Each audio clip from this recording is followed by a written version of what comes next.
সকাল প্রায় 6টা বাজে 10 মিনিট সময় রয়েছে আমার ওঠা। প্রায় আমি 5টার সময় উঠেছি। অনেক সময় হয়েছে, অনেক কাজ হয়ে গেছে আমার। উঠানটা ঝাড়ু বাকি রয়েছে।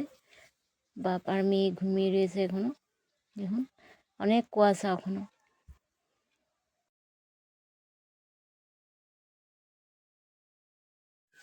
নমস্কার বন্ধুরা, রূপার একটি নতুন ভিডিও সকল বন্ধুদেরকে অনেক অনেক ভালোবাসা দিয়ে স্বাগত জানাই। প্লিজ বন্ধুরা, প্রথমে একটি লাইক দিয়ে পুরো ভিডিওটি দেখে সাথে আর পাশে থাকার অনুরোধ রইল। আর যারা নতুন বন্ধুরা এখনও আমার চ্যানেলটিকে সাবস্ক্রাইব করেন না, সাবস্ক্রাইব করে আমার পরিবারের একজন হয়ে যাওয়ার অনুরোধ রইল। আর ভালো লাগলে সব বন্ধুদের কাছে আমার ভিডিওটি শেয়ার করে দিবে। আপনাদের একটি লাইকে আমার অনেকটি পরে এগিয়ে নেবে। আপনাদের একটি সুন্দর কমেন্টে আমার নতুন নতুন ভিডিও বানানোর প্রেরণা যোগায়।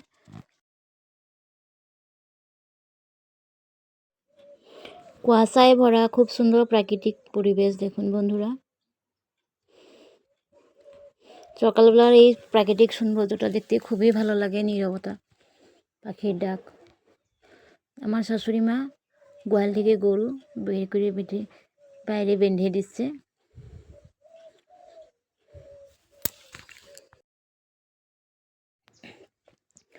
সকালবেলা অনেক কাজ করা হয়ে গেল, বাসি কাজ, স্নান হয়ে গেল, কাপড় ধুয়ে মেলে দিয়েছি। আর বিছনার কম্বলগুলি দেখেছেন রোদে দিয়ে দিচ্ছি সিটে, খুব ঠান্ডা হয়ে থাকে তাই।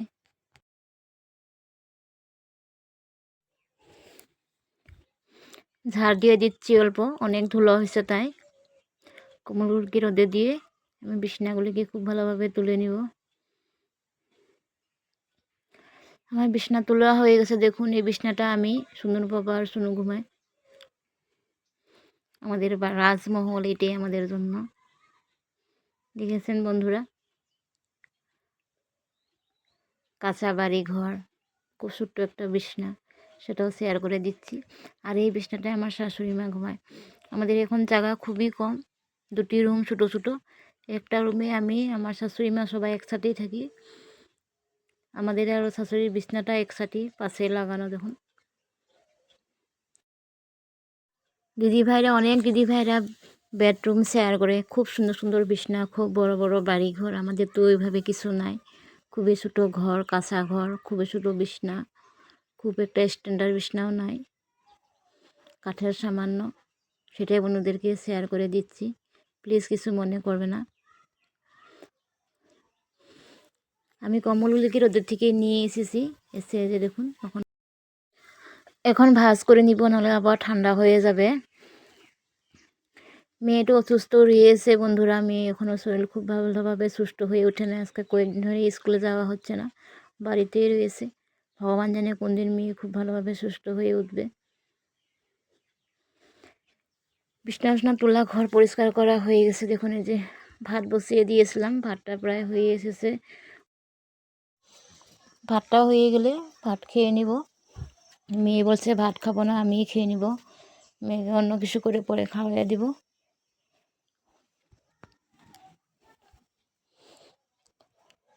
আর অল্প সময় লাগবে ভাতটা হতে বন্ধুরা।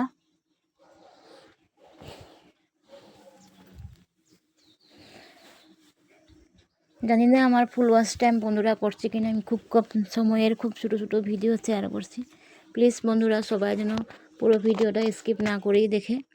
যে দেখুন আজকে আমার দুপুরে ভাতে রয়েছে পেঁয়াজ কাঁচা লঙ্কা দিয়ে বুট ভাজা, পাঁপড়।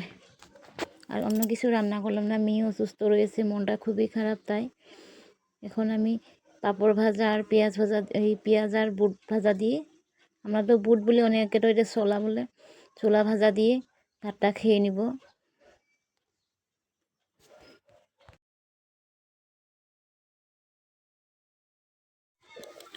আর একবার আমি সবাইকে অনুরোধ করছি, প্লিজ বন্ধুরা প্রথমে একটি লাইক দিয়ে পুরো ভিডিওটি দেখে শেষে খুব সুন্দর একটি কমেন্ট করার জন্য। আরও স্কিপ না করে যেন ফুল ভিডিওটিকে দেখে, খুব কম সময়ের ছোট্ট ভিডিও। আমার মতন করে কেউ কি ছোলা ভাজা আর পাঁপড় দিয়ে কোনোদিন ভাত খেয়েছেন বন্ধুরা?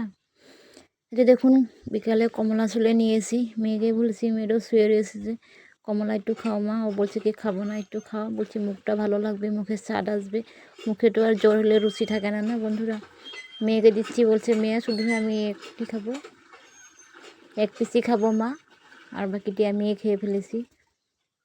এই সিজনে কমলা খেতে খুবই ভালো লাগে, তবে রোদ্রে বসে খেতে বেশি ভালো লাগে। মেয়ে তো বাড়িতে রয়েছে, মেয়ে বিছনায় শুয়ে রয়েছে, সেজন্য আমি মেয়ের সাথে বিছনায় বসেই খাচ্ছি বন্ধুরা।